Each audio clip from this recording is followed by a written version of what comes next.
हरियाणा की सियासत में एक बार फिर भूचाल सा आ गया है। हालांकि कांग्रेस ने अपने नए प्रदेश अध्यक्ष का नाम जैसे ही उजागर किया, वहीं इनेलो ने एक बार फिर सत्ता के गलियारों में एक सियालू की जो गूंज थी उसे फिर खड़ा कर दिया। हालांकि आपको बता दें कि कांग्रेस ने राव नरेंद्र सिंह को अपना प्रदेश अध्यक्ष नियुक्त किया है।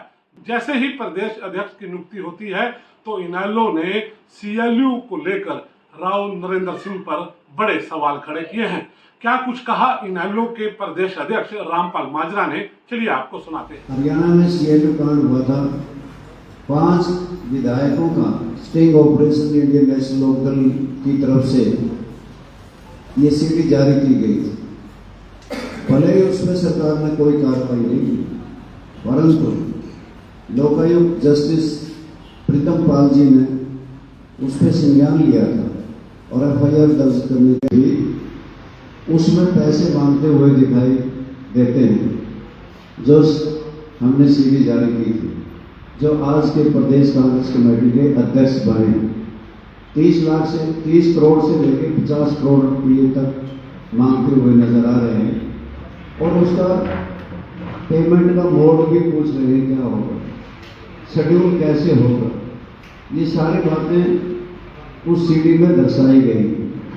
जस्टिस प्रीतम पाल जी जो लोकायुक्त थे, उन्होंने वो जांच वी कामराज पूर्व एडीजीपी को की थी।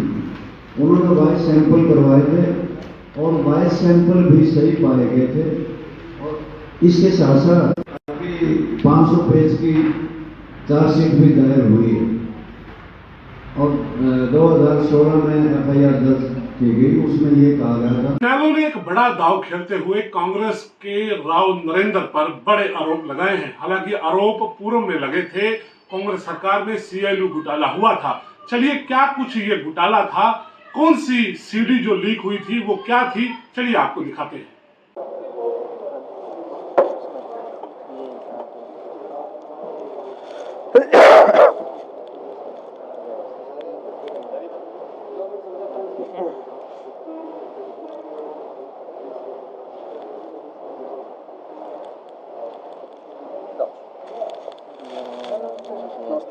भाई थोड़ा देर पटवा लो उसको साथ आओ।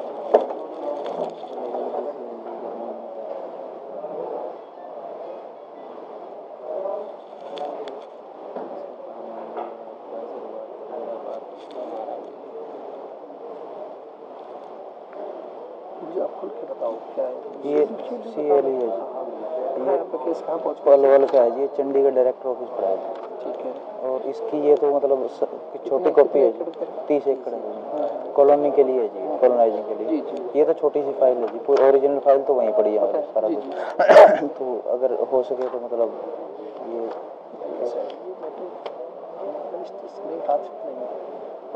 वो तो पता है जी, फिर भी उनको मालूम है, पुलिस वालों को सबको पता है सर, तो पता तो है जी। ये ऊपर जाता है वो तो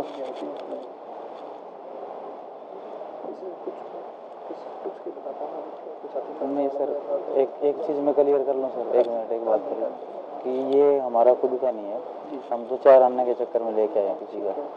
अगर हो सके तो मतलब थोड़ा सा हमारा भी कुछ बन जाए।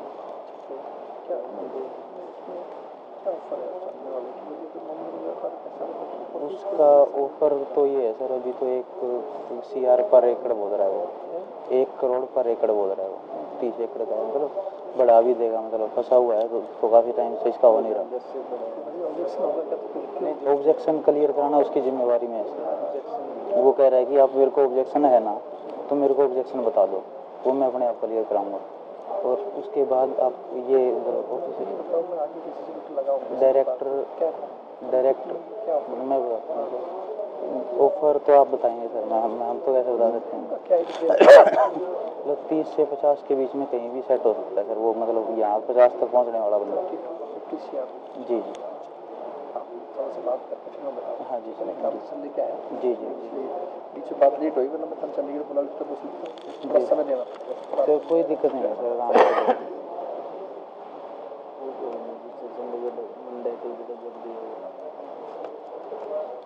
ठीक है, मैं आपका जो है उसमें किसी बात जी ये काम नहीं, ये टेक्निकल से ही होगा ये।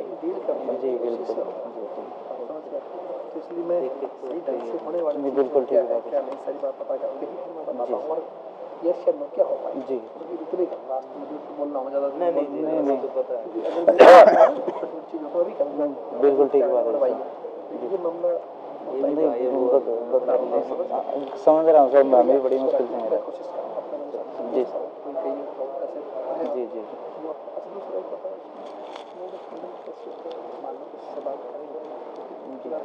पेमेंट कई बेचारे इसमें होंगे पेमेंट का हम जबकि जब आदमी कागज होया बात तो काम तो हो लिया और फिर दिक्कत तो इसलिए नहीं, पेमेंट का मैं प्रोसेस बता देता हूँ सर। उन्होंने हमें ये कहा है कि जिस दिन आप यस बोलेंगे, हम लोग जिस दिन उसको यस बोलेंगे, वो हमें 10 दिन का टाइम लेगा हमसे।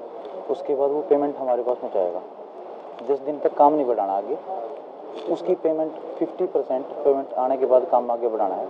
50% जब काम होए उससे 15 दिन पहले हम बता देंगे कि 15 दिन में आपका काम होएगा, उस टाइम पेमेंट आ जाएगी। बाकी वो फाइनल होने से पहले हमारे हाथ में पेमेंट रहेगी, उसके बाद काम होएगा। मामले से बड़ा नहीं, दिक्कत आगे किसी ना कर दोगे तो अपना मौका हो जाएगा नहीं तो मर गए तो मदर बिल्कुल सही है। ऐसी कोई बात नहीं जुमदार इन्होंने 2-3 मामला लगवाई है सर। अब मेरा जो चैनल था जिससे भी था वो कनेक्ट हो गया किसी बात डिस्कनेक्ट हो गया सर, वो हो नहीं पा रहा। मैं बताऊँ ओके सर, थैंक यू। ठीक है।